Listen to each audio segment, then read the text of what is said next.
Marwadi university మంచి భవిష్యత్తు కోసం తెలుగు విద్యార్థులు ఇష్టపడే యూనివర్సిటీ. కాల్ 9059052378 9059052379.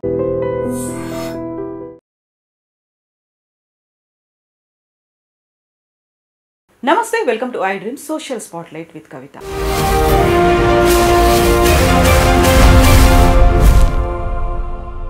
పహల్గామ్లో ఉగ్ర దాడి జరిగి ఈ రోజుకి 11 రోజులు కంప్లీట్ అవుతున్నాయి. అయినప్పటికీ ఉగ్రవాదులు ఇంకా పాకిస్తాన్కు వెళ్లకుండా కశ్మీర్లోనే తలదాచుకున్నారు, ఒక అడవిలో ఉన్నారు అనేటువంటి సమాచారం అయితే అందుతోంది. అందులోనూ కూడా లేటెస్ట్ టెక్నాలజీని వాళ్ళు ఉపయోగించుకుంటున్నారు అనేటువంటి సమాచారం కూడా మన భద్రతా బలగాలకు ఉంది. ఓవరాల్గా అక్కడ ఉన్నటువంటి స్లీపర్ సెల్స్ని మన ఆర్మీ ఏం చేయబోతోంది, ఎలాంటి యాక్షన్ తీసుకోవాల్సినటువంటి అవసరం ఉంది, స్థానికులు అయితే పూర్తిగా వ్యతిరేకిస్తున్నప్పటికీ ఉన్నటువంటి స్లీపర్ సెల్స్ చేస్తున్నటువంటి అరాచకాల మీద ఎలాంటి చర్యలు తీసుకోవాలి, యాక్చువల్గా ఇలాంటి ఇన్సిడెంట్స్ ఎందుకు జరుగుతున్నాయి, మనతో పాటుగా ఒక army person, son and social activist RJ Shekhar Basha garu ఉన్నారు. హలో అండి శేఖర్ గారు, నమస్తే. So first of all very first time అనుకుంటాను నేను చెప్పాను ఒక ఆర్మీ పర్సన్ అబ్బాయి అనేది. అందులోనే మీకు బోల్డ్ అని మెమరీస్ ఉంటాయి, యుద్ధానికి సంబంధించి నాన్నగారు చెప్పేటువంటివి ఇవన్నీ ఉంటాయి. అండ్ మీరు కూడా విజిట్ చేసి వచ్చారు, వాఘా బార్డర్ దగ్గర నుంచి కశ్మీర్ ప్రతి అణువుని మీరు చూసి వచ్చారు. కాబట్టి ఒక్కసారి అక్కడ పహల్గాంలో అటాక్ అయింది, 26 మంది చనిపోయారు, అది కూడా మతాన్ని చూసి మరీ నిర్ధారించుకోవడానికి వాళ్ళు చేసినటువంటి చర్యలు యాక్చువల్గా ప్రతి ఒక్క పర్సన్ని కదిలించి వేసే సంఘటన అది. సో మీరు being from your army family ఇలాంటి ఇన్సిడెంట్స్ చూసినప్పుడు ఏమనిపిస్తుంది అసలు? ఆ పర్సెప్షన్ కాదు కానీ బట్ నేను ఫస్ట్ చెప్పేది ఏంటంటే, ఇక్కడ ఈ బైసరన్ వ్యాలీ ఏదైతే ఉందో అది మొత్తం అడవులు.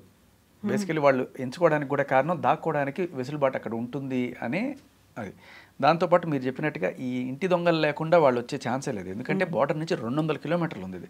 సో ఏ పూంచో, రాజోరియో, సోపూరో ఇటువంటి ఏరియాలకి అయితే బార్డర్ పక్కనే ఉంటాయి కాబట్టి ఏదో రకంగా, బట్ అంత దూరం నుంచి ఇక్కడికి వచ్చి ఇక్కడ ఉండి చేశారు అంటే చిన్న విషయం కాదు. ఇంకోటి ఏంటంటే ఈ ఏరియా, ఈ బెల్ట్ ఏదైతే ఉందో, మీరు ఎప్పుడైనా మనం కాశ్మీర్ వెళ్తే చూడడానికి సోన్మార్గ్, గుల్మార్గ్, పెహల్గాము, తర్వాత కార్గిల్, లే, లడాక్ ఇవి చూసుకుంటూ పోతారు తప్ప మీరు ఎప్పుడు కూడా దాన్ని దాటి పైకి వెళ్ళి రాజోరియో, పూంచో ఈ జిల్లాలకి మనం వెళ్ళాం, ఎందుకంటే ఉద్రిక్తంగా ఉంటాయి, సేఫ్ కూడా కాదని చెప్పి అంటారు.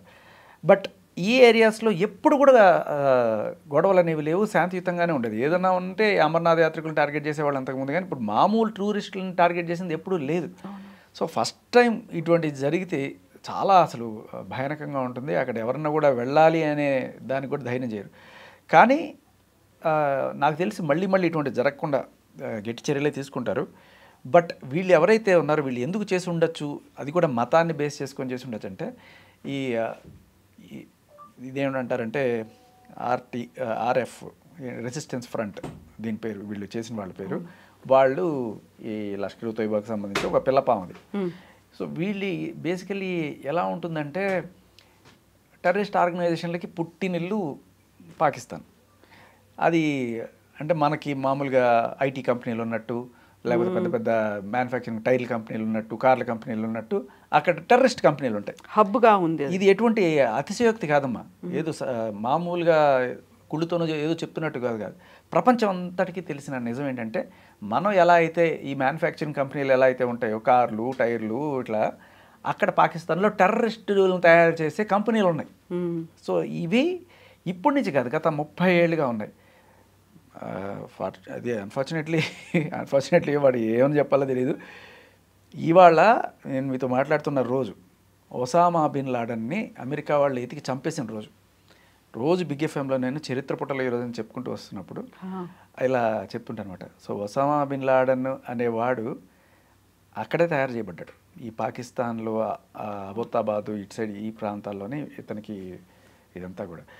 సో ఇతను తయారు చేయబడి ఇతనే ఒక పెద్ద స్టేజ్కి వెళ్ళి ఇతనే వందలాది మందిని తయారు చేసే స్టేజ్కి వెళ్ళి అల్ఖైదా పెట్టి ఇదంతా చేశాడు. ఇలాంటివి చాలానే ఉన్నాయి పాకిస్తాన్లో.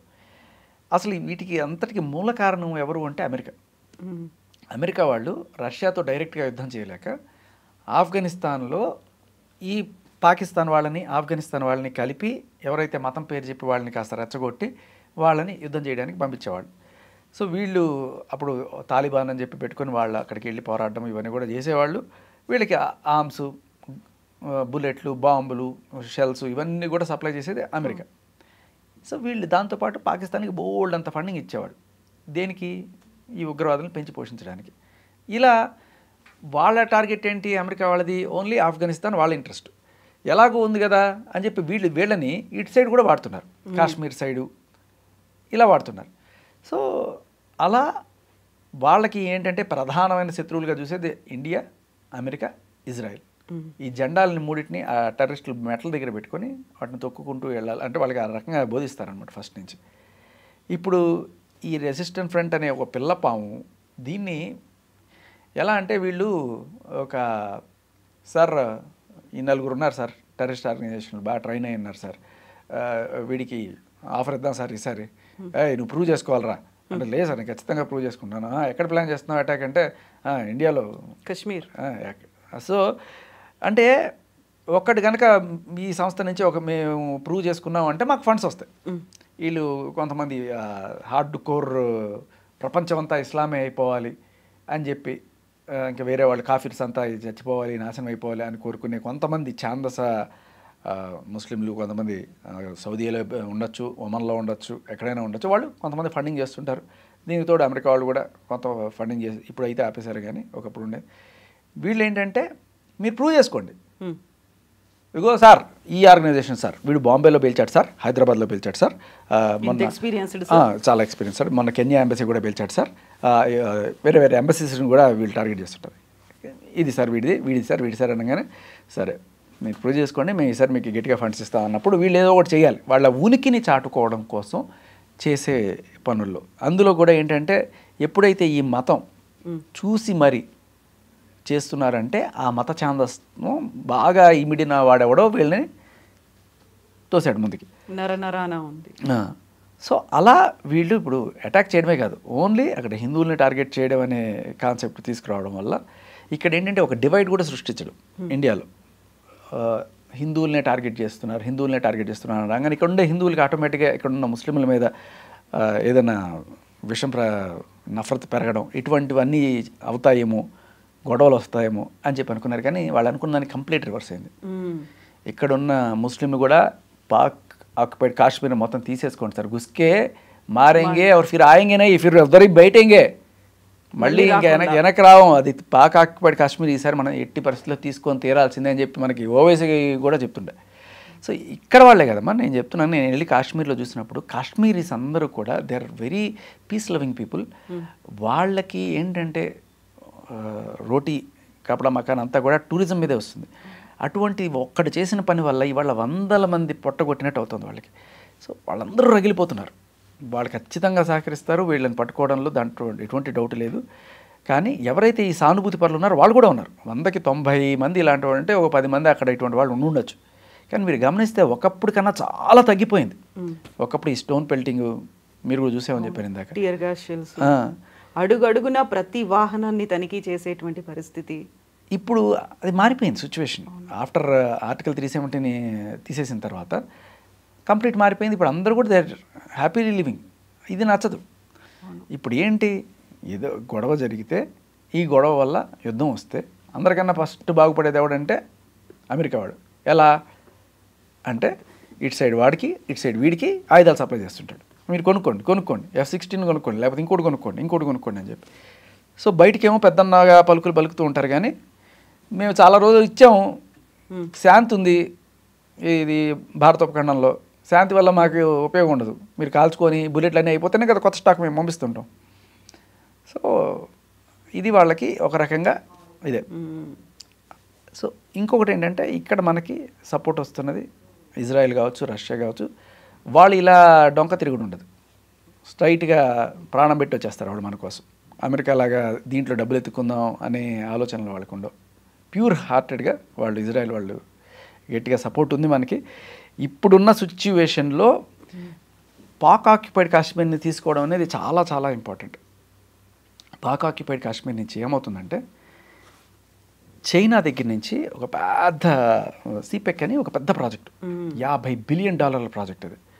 అది డైరెక్ట్గా గ్వాదర్ పోర్ట్ అంటే కరాచీ పోర్ట్ ఏదైతే ఉందో ఆ కరాచీ పక్కన కొంత దూరంలో గ్వాదర్ పోర్ట్ అని ఉంటుంది.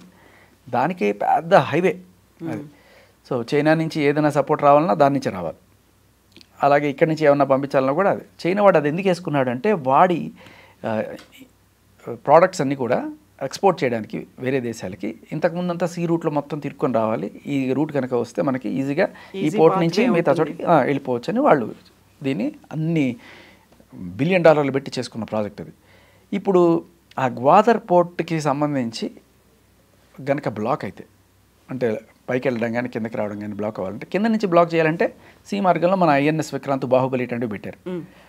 పైన బ్లాక్ చేయాలి అంటే గిల్గిట్ బల్టిస్తాన్ అని ఇప్పుడు మన భారత మ్యాప్లో మీరు చూస్తే పైన తలలాగా ఉంటుంది కదా, నిజానికి యాక్చువల్గా తల కొట్టేసినట్టు ఉంటుందని మనం చెప్పుకోవాలి. ఎందుకంటే ఆ పైన ఆ పర్టికులర్ పార్ట్ ఏదైతే ఉందో పాక్ ఆక్యుపైడ్ కాశ్మీర్ అది గిల్గిట్ బల్టిస్తాన్ అది దాని పేరు. ఇప్పుడు బలిస్తాన్ అని కూడా అంటున్నారు దాన్ని. ఆ గిల్గిట్ బల్టిస్తాన్లో ఒక పర్టికులర్ పార్ట్లో అది డైరెక్ట్గా వెళ్ళి ఆఫ్ఘనిస్తాన్ని కలుస్తుంది. సో ఈ పార్ట్ని కనుక అట్లీస్ట్ మనం మొత్తం కాకపోయినా ఈ పార్ట్ వరకు మనం కనుక తీసుకోగలిగితే డైరెక్ట్గా మనకి ఆఫ్ఘనిస్తాన్కి యాక్సెస్ వస్తుంది. కాకపోతే దీంట్లో ఉన్న ప్రాబ్లం ఏంటంటే ఇదే రోడ్లో ఈ మనం ఇట్లా ఇటు వెళ్తే ఆఫ్ఘనిస్తాన్, ఇలా పైకి వెళ్తే చైనా. సో ఈ రోడ్డుకి ఇది కరెక్ట్గా ప్లస్ గుర్తులాగా వెళ్తుంది అనమాట. అడ్డంగా వెళ్తే మన ఇండియా నుంచి అడ్డంగా వెళ్తే దాన్ని ఆ రోడ్డుని క్రాస్ చేసుకొని వెళ్తే ఆఫ్ఘనిస్తాన్ వస్తుంది. ఈ రోడ్డు ఇప్పుడు అడ్డంగా ఉంది. ఇది కనుక చేసుకుంటే చైనాకి దీనికి మధ్య ఉన్న ఆ సిపెక్ని మనం ఆపచ్చు. అండ్ చైనా వాడు కూడా ఎటువంటి భారత అనుమతి తీసుకోకుండా దాంట్లో రోడ్డు వేసుకున్నాడు. ఎందుకంటే that is our property. Pak occupied Kashmir Indian property. శాంతి కోసం మనం ఆగేదాం తప్ప ఇంకా వేరే ఏం లేదు. మన ఇండియాకి ఈ రకమైన ఇది లేకుండా వాడు అత్తసొమ్ము అల్లుడు దానం చేసినట్టు పాకిస్తాన్ వాడు చైనాకి ఎట్ట దానం చేస్తాడు దాన్ని. So what ever situation may come అది మనం తీసుకోవాల్సిన పార్ట్. ఇలాంటివి కొన్ని స్ట్రాటజిక్ పాయింట్స్ కూడా ఉన్నాయి. ఇప్పుడు వీళ్ళు కాశ్మీర్ వాళ్ళు ఆజాద్ కాశ్మీర్ అంటారు. ఇప్పుడు ఈ సోన్మార్గ్, గుల్మార్గ్, ఈ గుల్మార్గ్ ఉంది కదా, మీరు గుల్మార్గ్ మీరు వెళ్ళని చెప్పారు కదా, ఆ గుల్మార్గ్కి కరెక్ట్గా జస్ట్ మీకు ఆ స్నో నుంచే కనబడుతుంటుంది పాకిస్తాన్ వాళ్ళ అవుట్ పోస్ట్. సో ఆ బార్డర్ ఏదైతే ఉందో దాన్ని దాటంగానే మీకు ఆజాద్ కాశ్మీర్ అనమాట. అవంతా కూడా ఇది కొంచెం చిన్న పార్ట్ కంపేర్ చేస్తే గిల్గిట్ బల్టిస్తాన్కి. బట్ ఈ పార్ట్లో కూడా మనం కొన్ని తీసుకోవడం వల్ల చాలా రూట్స్ భారతదేశంలో వందల కిలోమీటర్ల దూరం దగ్గర అయిపోద్ది మనకి. కొన్ని చాలా ఇంపార్టెంట్ కీలకమైన ప్రదేశాలని. సో ఫస్ట్ ఆఫ్ ఆల్ చాలా కీలకమైన టార్గెట్స్ని మన వాళ్ళు లాస్ట్ టైం కూడా వార్లో తీసుకున్నారు. కానీ తర్వాత శాంతి సంతోషం అని చెప్పి ఇచ్చేయడం అనేది జరుగుతుంటుంది.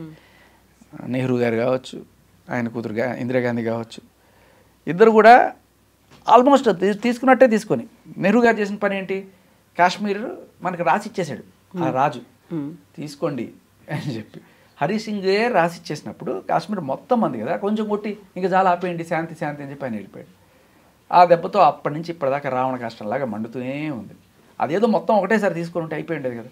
అలాగే 1971 వార్లో మనం గెలిచినప్పుడు అక్కడ ఈ పర్టికులర్ పార్ట్స్ ఏవైతే ఉన్నాయో అవన్నీ కూడా మనం స్వాధీనం చేసుకున్నాం.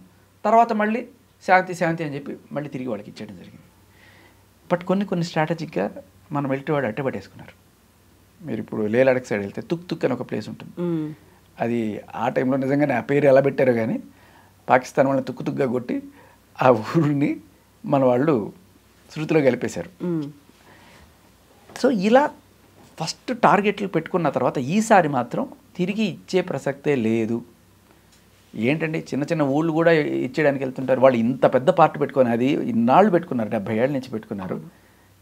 ఎవడు అడగట్లేదు కదా అని చెప్పి అరాచకం చేస్తున్నారు.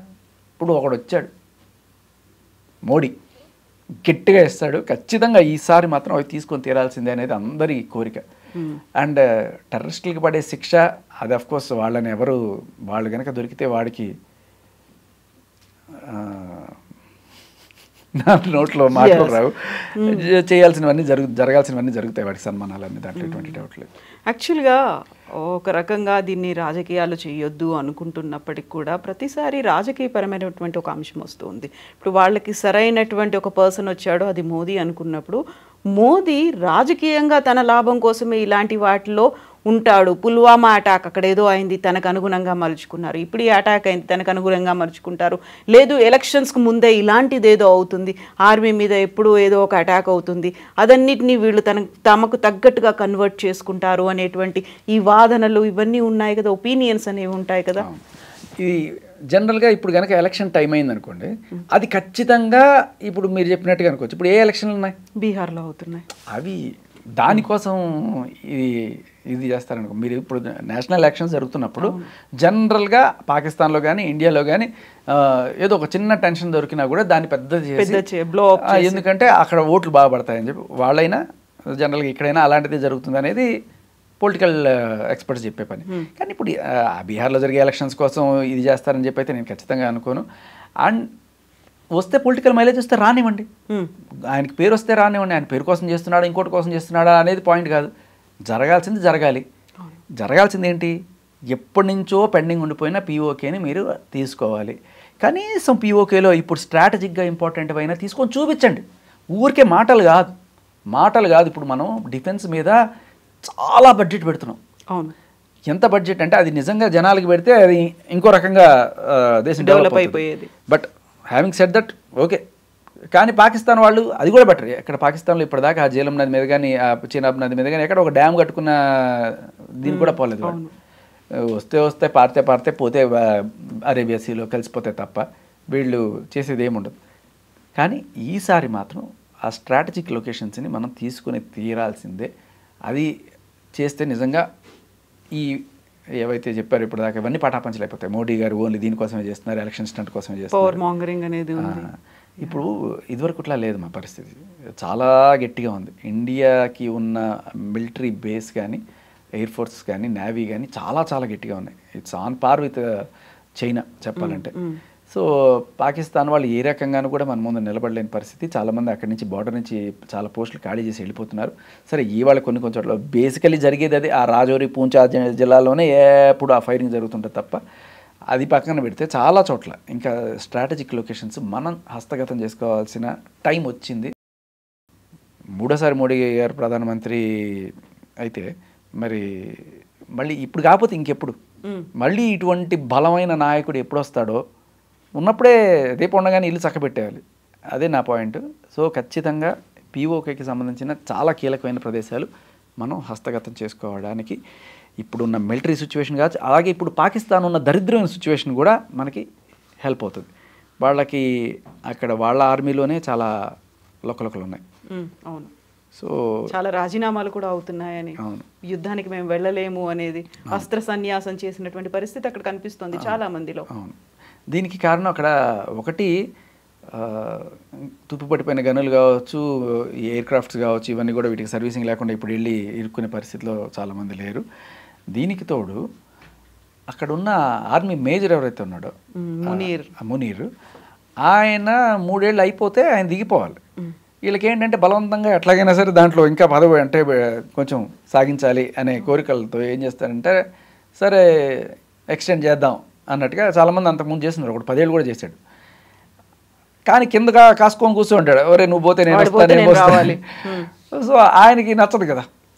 సో ఈ టైంలో వాళ్ళు తిరగబడలేం, ఇంటర్నల్ కాన్ఫ్లిక్ట్స్ ఉన్నాయి. సో అవి ఉన్నాయి. దీంతో పాటు చాలా పెద్ద ఇది ఏంటంటే మనం అనుకుంటున్నట్టుగా పాకిస్తాన్ ఒక దేశం కాదు. నిజం చెప్పాలంటే ఒక 4 దేశాలు.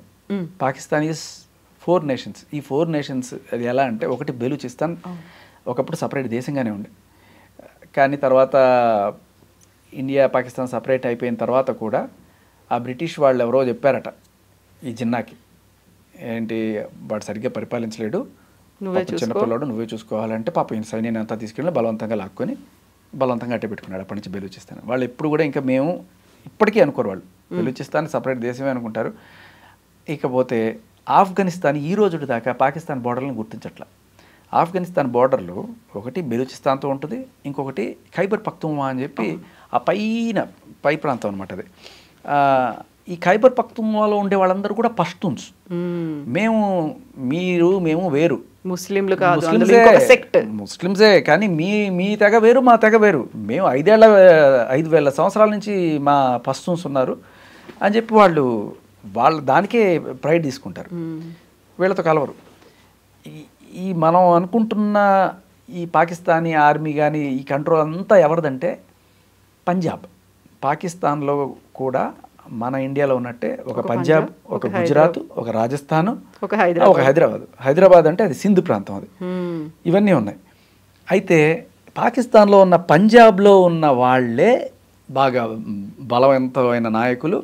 అక్కడ పంజాబీతో పాటు ఉర్దూ కూడా మాట్లాడతారు, బట్ ఉర్దూనే వాళ్ళు అఫీషియల్గా చేసేసి చేస్తుంటారు. ఈ పంజాబ్ మినహాయిస్తే మిగతా వాళ్ళందరూ కూడా, ఇప్పుడు సింధు ఉంది, ఇప్పుడు మన హైదరాబాద్ ఉన్నాం కదా, ఈ హైదరాబాద్ ఉన్న ప్రాంతం సింధు దేశం కావాలని ఎప్పటి నుంచో డిమాండ్ అక్కడ. దానికి కారణం ఏంటంటే వాళ్ళు చాలా క్లియర్ కట్గా మేము వాళ్ళ మతం కూడా అప్పట్లో సూఫిజం అని చెప్పి పట్టుకొచ్చారు. ఆ సూఫీ కల్చరు ఇవన్నీ కూడా ఎక్కువ ఉంటాయి. అండ్ దాంట్లో ఎక్కువ హిందూస్ ఉండేవాళ్ళు ఒకప్పుడు. సింధు అంటే మీకు భారతదేశానికి పేరు రావడానికి కారణమే సింధు నది. ఆ సింధు ప్రాంతం మనకి జనగణమనలో కనబడుతుంది తప్ప పంజాబ్, సింధు, గుజరాత్, మరాఠా అంటే సింధు ఎక్కడుంది? మన హైదరాబాద్లో సింధు కాలనీ ఉంది, కానీ సింధులో హైదరాబాద్ ఉంది అక్కడ. ఎగ్జాక్ట్లీ. సో ఆ ప్రాంతం అంతా కూడా నిజం చెప్పాలంటే హిందువుల డామినేషన్ ఉన్న ప్రాంతం ఒకప్పుడు. అండ్ అలాగే అక్కడ ఉన్న వాళ్ళందరూ కూడా మీరు వేరు, మాకు వేరే దేశం కావాలని పోరాడుతున్నారు చాలా రోజుల నుంచి. ఇకపోతే సింధు ఒకటి, బెలూచిస్తాన్ ఒకటి, ఖైబర్ పఖ్తూన్ఖ్వా, వీళ్ళు ఇలా ముగ్గురు సపరేట్గా కావాలనే కోరుకుంటున్నారు. ఎప్పుడైతే ఈ సైనికులు ఆ బోర్డర్ల దగ్గరికి వెళ్ళి చేస్తున్నారు, వాళ్ళ దగ్గర నుంచి సహాయ సహకారాలు కూడా అందట్లా. వచ్చారా, పోండి ఇక్కడికి వచ్చాడు, కాల్చి అవతల పడేస్తాం పోండి అని చెప్పి అక్కడ నాన్ కోఆపరేషన్ గట్టిగానే ఉంది వాళ్ళు. ఇంకోటి ఏదో కూడా ఉంది, ఒక డిమాండ్. వెరీ రీసెంట్గా బలూచిస్తాన్ని సెపరేట్ దేశంగా ప్రకటించమని ఒక ట్రైన్ హైజాక్ చేశారు కదా అక్కడ ఉన్నటువంటి ఉగ్రవాదులు. అక్కడ ఎంతమంది ప్రయాణికుల ప్రాణాలు పోయాయో ఇప్పటికీ కూడా పాకిస్తాన్ లెక్కలు చెప్పలేదు. బట్ ఆ తీవ్రవాదుల్ని మాత్రం మేము మట్టు పెట్టామనేది ఆర్మీ చెప్పుకుంది. పాకిస్తాన్ వాళ్ళమ్మ హిట్లర్ తర్వాత వీడే. ఎందుకు చెప్తున్నా అంటే గోబెల్స్ ప్రచారం అని మీరు వినే ఉంటారు.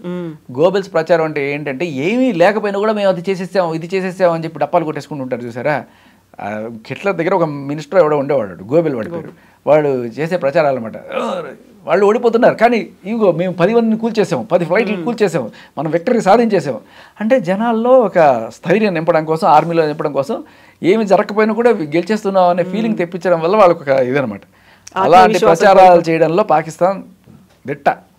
సో వాళ్ళ తర్వాత వీళ్ళే అన్ని అబద్ధాలు.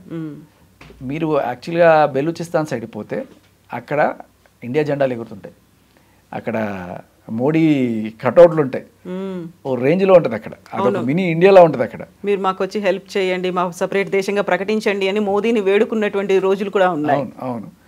అండ్ వీళ్ళు పాకిస్తాన్ వాళ్ళు క్లెయిమ్ చేసేది కూడా ఇండియా వాళ్ళకి హెల్ప్ చేస్తున్నారు, వాళ్ళని పంపించి.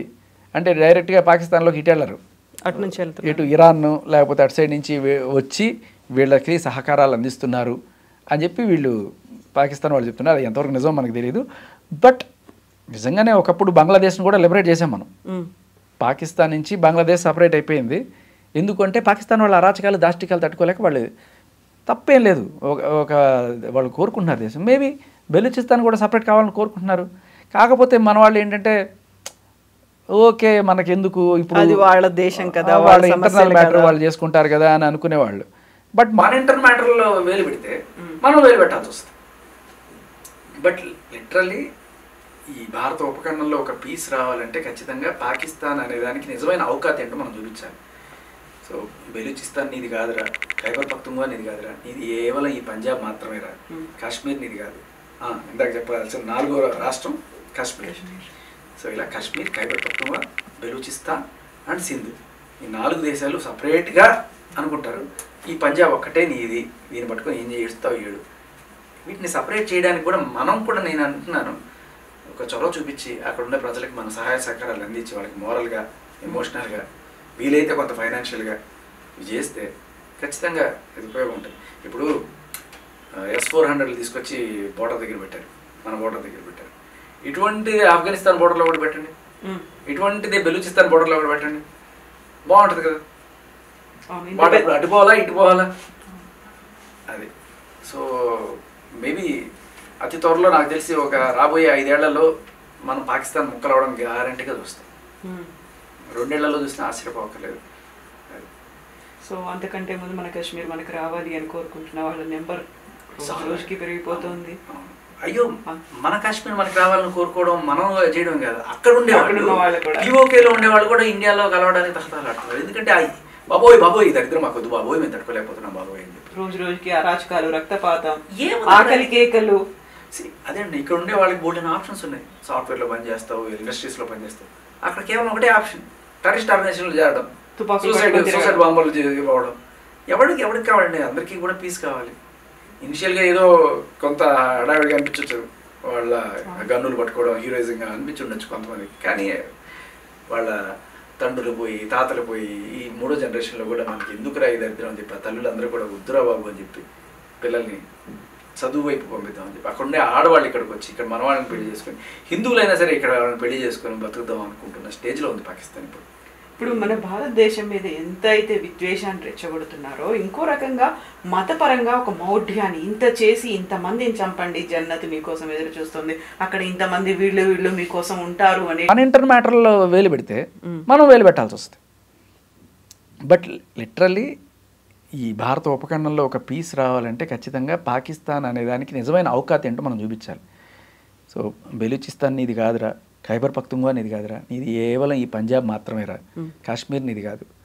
ఇందాక చెప్పాల్సిన 4వ రాష్ట్రం కాశ్మీర్. సో ఇలా కాశ్మీర్, ఖైబర్ పఖ్తుంగ్వా, బెలూచిస్తాన్ అండ్ సింధ్, ఈ 4 దేశాలు సపరేట్గా అనుకుంటారు. ఈ పంజాబ్ ఒక్కటే నీది, దీన్ని పట్టుకొని ఏం ఏడుస్తావు ఏడు. వీటిని సపరేట్ చేయడానికి కూడా మనం కూడా, నేను అంటున్నాను, ఒక చొరవ చూపించి అక్కడ ఉన్న ప్రజలకు మన సహాయ సహకారాలు అందించి వాళ్ళకి మోరల్గా, ఎమోషనల్గా, వీలైతే కొంత ఫైనాన్షియల్గా చేస్తే ఖచ్చితంగా ఇది ఉపయోగం ఉంటుంది. ఇప్పుడు S-400 తీసుకొచ్చి బోర్డర్ దగ్గర పెట్టారు, మన బోర్డర్ దగ్గర పెట్టారు. ఇటువంటిది ఆఫ్ఘనిస్తాన్ బోర్డర్లో కూడా పెట్టండి, ఇటువంటిది బెలూచిస్తాన్ బోర్డర్లో కూడా పెట్టండి, బాగుంటుంది కదా. వాడు ఇప్పుడు అటు పోవాలా ఇటు పోవాలా అది. సో మేబీ అతి త్వరలో నాకు తెలిసి ఒక రాబోయే 5 ఏళ్లలో మనం పాకిస్తాన్ ముక్కలవడం గ్యారంటీగా చూస్తాం. 2 ఏళ్లలో చూసినా ఆశ్చర్యపోకలేదు అది. సో అంతకంటే ముందు మన కాశ్మీర్ మనకు రావాలి అని కోరుకుంటున్న వాళ్ళ నెంబర్ రోజుకి పెరిగిపోతుంది. అవును, అయ్యో మన కాశ్మీర్ మనకి రావాలని కోరుకోవడం మనం చేయడం కాదు, అక్కడ ఉండేవాళ్ళు పీఓకేలో ఉండేవాళ్ళు కూడా ఇండియాలో కలవడానికి తహతలాడుతున్నారు. ఎందుకంటే బాబోయ్ బాబోయ్ దరిద్రం మాకు వద్దు బాబోయ్, మేము తట్టుకోలేకపోతున్నాం బాబోయ్ అని చెప్పి రోజు రోజుకి అరాచకాలు, రక్తపాతం, ఆకలి కేకలు. అదే అండి, ఇక్కడ ఉండే వాళ్ళకి బోల్డెన్ ఆప్షన్స్ ఉన్నాయి. సాఫ్ట్వేర్లో పనిచేస్తావు, ఇండస్ట్రీస్లో పనిచేస్తావు, అక్కడ కేవలం ఒకటే ఆప్షన్, టెర్రరిస్ట్ ఆర్గనైజేషన్లు చేరడం, సూసైడ్ బాంబులు ఇవ్వడం. ఎవరికి కావాలండి? అందరికీ కూడా పీస్ కావాలి. ఇనిషియల్గా ఏదో కొంత హడావిడిగా అనిపించవచ్చు, వాళ్ళ గన్నులు పట్టుకోవడం హీరోయిజంగా అనిపించుండొచ్చు కొంతమందికి, కానీ వాళ్ళ తండ్రులు పోయి తాతలు పోయి ఈ మూడో జనరేషన్లో కూడా మనకి ఎందుకురా ఈ దరిద్రం అని చెప్పి ఆ తల్లులు అందరూ కూడా వద్దురా బాబు అని చెప్పి పిల్లల్ని చదువు వైపు పంపిద్దామని చెప్పి అక్కడ ఉండే ఆడవాళ్ళు ఇక్కడికి వచ్చి ఇక్కడ మన వాళ్ళని పెళ్లి చేసుకొని, హిందువులైనా సరే ఇక్కడ వాళ్ళని పెళ్లి చేసుకొని బతుకుదాం అనుకుంటున్న స్టేజ్లో ఉంది పాకిస్తాన్ ఇప్పుడు. ఇప్పుడు మన భారతదేశం మీద ఎంత అయితే విద్వేషాన్ని రెచ్చగొడుతున్నారో, ఇంకో రకంగా మతపరంగా ఒక మౌఢ్యాన్ని, ఇంత చేసి ఇంతమందిని చంపండి, జన్నత్ మీకోసం ఎదురు చూస్తుంది, అక్కడ ఇంతమంది వీళ్ళు మీకోసం ఉంటారు అనేటువంటి వాదన అంత మూఢంగా కూడా ఎలా నమ్ముతున్నారు అనేది. ఒరే పిచ్చోడా, జన్నత్తేరా నువ్వు ఉన్నది, కాశ్మీర్ అంటేనే జన్నత్ రా, అది ఎప్పుడు రా తెలుసుకుంటావు నువ్వు, భూతల స్వర్గం అది, మళ్ళీ దాన్ని సపరేట్గా ఇది కాదు ఇంకో జన్నత్ ఉంటుందని చెప్పి ఎక్కడ పోతావు? కెఫెన్లోకి పోతావు, సమాధి తప్ప ఇంక ఏమీ లేదు అక్కడ. సో వాళ్ళకి లేనిపోని ఇవన్నీ చెప్పి ఇది చేస్తారు పాపం, వాళ్ళు బ్రెయిన్ వాష్ చేసి వాళ్ళని చేస్తారు. కానీ I think the trend has changed ఇప్పుడు. ఎందుకంటే at the end of the day ఎంత ఇది చేసినా ఇవన్నీ చేసి అంటే యూత్లో ఒక 14 ఏళ్ళ 15 పిల్లవాడికి ఇవి చెప్తే వాడు ఏదైనా రెచ్చిపోవచ్చు, కానీ ఆ చెప్పే ఒక 30-35 ఏళ్ళ వాడు ఎవడైతే ఉంటాడో వాడు ఖచ్చితంగా డబ్బులు ఎక్స్పెక్ట్ చేస్తాడు వాడికి. ఎందుకంటే వాడికి ఒక ఫ్యామిలీ ఉంటుంది, వాడు రిక్రూట్ చేసుకోవాలి కూడా వాడికి డబ్బులు ఉంటేనే జరుగుతుంది. ఎప్పుడైతే డబ్బులు కట్ అయిపోతాయో వాడు ఇది ఆపేస్తాడు. సో అది అమెరికా ఆపేసింది.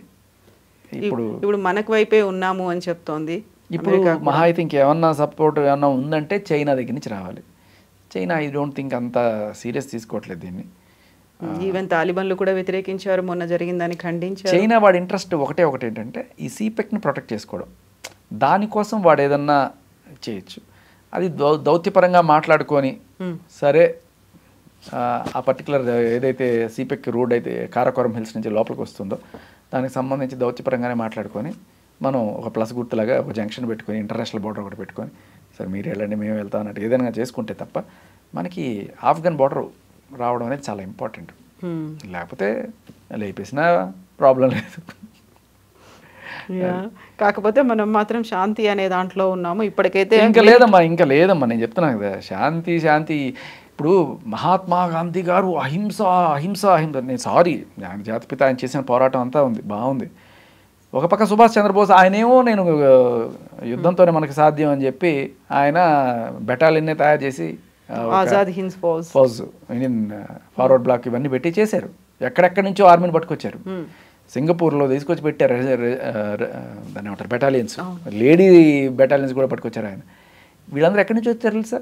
రెండో ప్రపంచ యుద్ధానికి బ్రిటిష్ వాళ్ళు పంపించిన మన సైన్యం వాళ్ళకి యుద్ధ ఖైదీలుగా పట్టుబడితే జర్మనీలో హిట్లర్తో మాట్లాడి ఆ పట్టుబడ్డ సైన్యాన్ని ఇండియన్స్ని విడిపించుకొని వీళ్ళు పంపించండి, వీళ్ళని మేము యూజ్ చేసుకుంటాం, మేము బ్రిటిష్ వాళ్ళకి అగ్నెస్ట్గా, మీరు బ్రిటిష్ వాళ్ళకి అగ్నెస్టే, మేము బ్రిటిష్ వాళ్ళకి అగ్నెస్టే, నేను వీళ్ళని బ్రెయిన్ వాష్ చేసి నేను వీళ్ళకి అగ్నెస్ట్గా వాడతా అని చెప్పి వాళ్ళందరినీ విడిపించుకొని తీసుకొచ్చాడు ఆయన. అలా ఒక పెద్ద సముద్రం అంత ఆర్మీనే తయారు చేశాడు ఆయన. అన్ఫార్చునేట్లీ ఆయన మిస్టీరియస్ చంపేయడం లేకపోతే ఏదో జరిగింది. కానీ గాంధీ గారు మాత్రం అహింస, సహాయ నిరాకరణ, మంచివే ఇవన్నీ చేశాడు. సుభాష్ చంద్రబోస్ చేసిన ఆ పని వల్ల మేబీ ఇటు సైడు జపాన్ వాళ్ళు వస్తున్న టైంలో కొంతమంది ఇటు సైడ్ నుంచి మన వాళ్ళు జపాన్ వాళ్ళతో కలిసి బ్రిటిష్ వాళ్ళ మీద దాడి చేసినప్పుడు కొంతమంది క్యాజువాలిటీస్ అన్నీ జరుగుంటాయి. మహా అయితే ఒక 100 మంది 50 మంది అలా. బట్ గాంధీ గారు అహింస అహింస అంటూ కొట్టుకోవద్దు, ముస్లింలు హిందువులు ఎస్పెషల్లీ కొట్టుకోకుండా ఉండడానికి మనం ఏం చేయాలి అంటే, వాళ్ళు అడుగుతున్నారు కదా పాపం దేశం ఇచ్చేద్దాం అని చెప్పి ఆయన తీసుకున్న ఒక డెసిషన్. ఆ రోజున ఎంతమంది చచ్చిపోయారు తెలుసమ్మా? 10 లక్షల మంది. The biggest massacre ever happened on earth.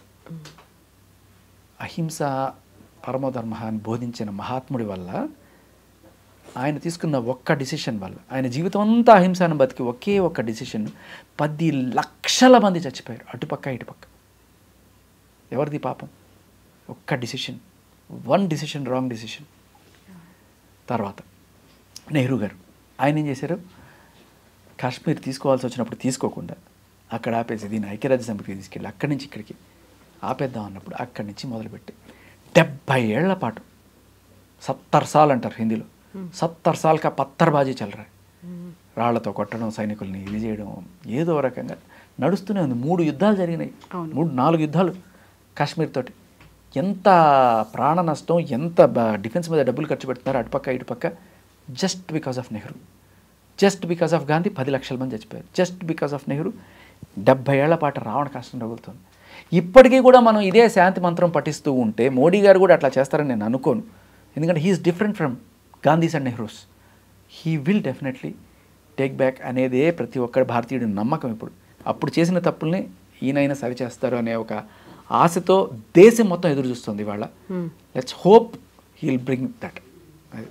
Yes Shekhar garu, thank you so much. బోల్డంత మంది కూడా ఎదురు చూస్తున్నారు. ఇంకా శాంతి చర్చలు, ఒప్పందాలు ఇవన్నీ చాలు, ఈ రక్తపాతం చాలు. మీరు అన్నట్టుగా భూతల స్వర్గం ఎప్పటిలాగా అలా కళకళలాడుతూ పచ్చగా ఉండాలి అనేది. థ్యాంక్ యూ సో మచ్ అండి.